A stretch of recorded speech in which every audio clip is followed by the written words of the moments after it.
Albanese today announced another tax break of sorts, a $1,000 instant tax deduction instead of individual tax expenses, which also won't come into effect until July next year. I mean, it's kind of like Oprah, isn't it now? $1,000 here for you, $1,000 for you. You get a tax cut, you get a tax cut, you get a tax cut. Exactly. Everyone's getting a tax cut. But how do you think this is going to, or will this have an impact because it's so confusing?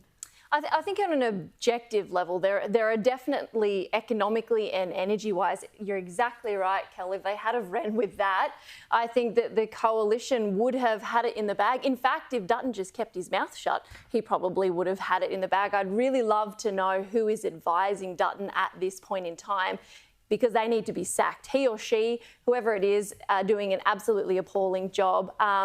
But yeah, it is one of the most confusing elections. I think post the American election, I think a lot of us over here had a little bit of hope that there'd be some momentum swinging back to more conservative type politics. But Dutton's coming out and parroting the same policies that Albanese is. So you kind of feel as a voter that whichever way you vote, you're going to get basically the same thing. And that's why I think that the Freedom parties are really capitalising on this, and rightfully so. That's why you're seeing such a big trend pushing towards One Nation, towards Rennick and towards, all of these other sort of freedom parties that are coming up, because people want an alternative to what's currently in power now. And these tax cuts, these $1,000 here and there, Dutton's putting out $1,200 for individuals, like you said. That's grocery bills for a fortnight for some families and then here. It's gone. Yeah. And so, you look at that, it's a bit more than $5 a week is not even a coffee in some parts. Yeah, no, but again, it's recurring. It's the same with. But it's a coffee a week. I mean, a coffee a week is not a worthwhile tax cut. But it's a lower tax rate. I mean, if you really want to say no, we should go in and we should raise taxes. If that is new Liberal policy, then I don't know what the Liberal Party is for. But it's not about taxes here or there, because it is just a tiny bit, really. It's not something that's going to be felt.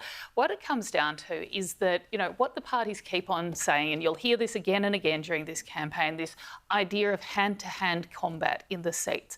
So we are getting into micro-targeted campaigns, not just on social media anymore, but through the policy offerings. And these are going right into what are people's concerns in these electorates, what's moving them.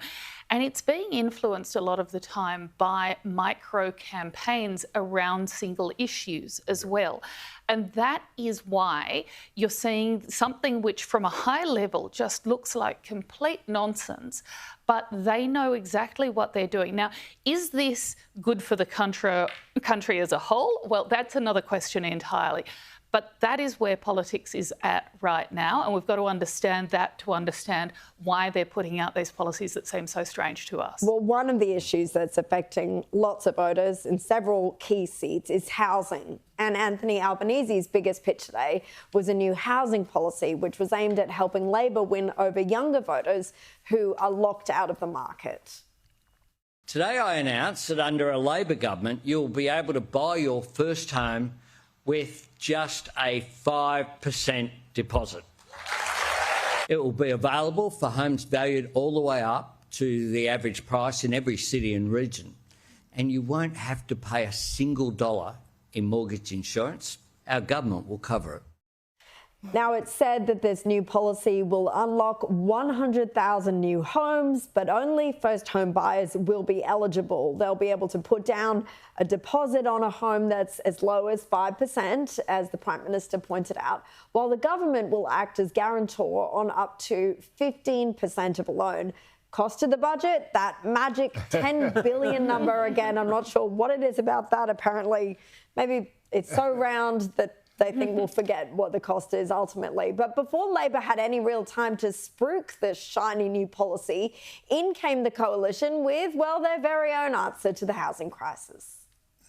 A coalition government will allow you to deduct interest payments on the first $650,000 of a mortgage against your taxable income. We will allow these deductions for 5 years, provided you continue to live in that home for that period.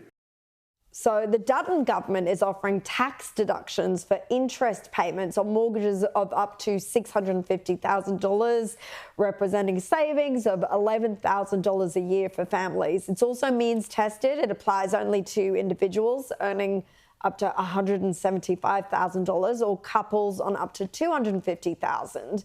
Kel, looking at these side by side, which one, if either, is a vote winner here? Well, in this one, there's a clear distinction. I don't think the Albanese one is a good idea.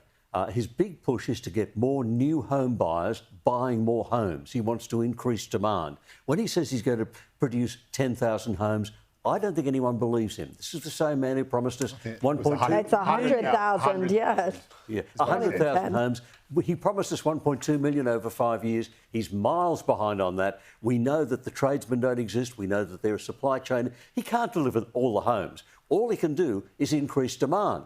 OK, economics 101. The price is a product of supply and demand. When demand is higher than supply, the price goes up. If he really succeeds in pushing up demand, the price will go up. On the other hand, I think Dutton's is not a housing policy. It's actually a cost of living policy. It's for people who've got a mortgage and are in a home. So it's not another stress on the home market, but it allows them to have a better standard of living because their standard of living has been cut by 8% by the Albanese government over the last 3 years. So it's a reward for them and it's going to lift their standard of living. But I think all Albanese will do is create extra demand, which will not help. Joe, is he right? Is it inflationary? No, it's because he's creating extra supply, so it should bring prices down. He did last time. That's what the policy is. No, the housing plan is still ongoing. It's only, it's obviously takes time to get these things off the ground. And Does anyone believe that? Well, maybe not on this panel, but I do. But unlike everything else the government delivers, it'll no doubt be late, but it will eventually get there. Dutton's policy just doesn't address the number one issue for young first home buyers, which is how do you get a foothold in the market? How do you actually get in? It's not necessarily a matter of just being able to retire the mortgage or pay the mortgage. It's actually having enough money to put down that deposit on a house whose value is skyrocketing. So I think actually Labor's policy will be very effective, knocking it down to 5%, so you only have to get half of what you used to, and having them underwrite the mortgage insurance. So you get a lot of people who can't afford to pay the mortgage in the long term into a home. Not necessarily, because as long as they can service the mortgage and as long as they can hold on to the house for a few years, they will end up being able But this is precisely the problem that underpinned the GFC, right? This was the loans that people couldn't service and left them in the hole. But that was in America, and there was a contagion there. It wasn't happening here. Well, OK. So first of all, they're taking off the lender's insurance on this, right? Yep. So they're effectively becoming the insurer of the person who's borrowing, and letting them get in with a 5% deposit. But the bank would still have to approve the loan.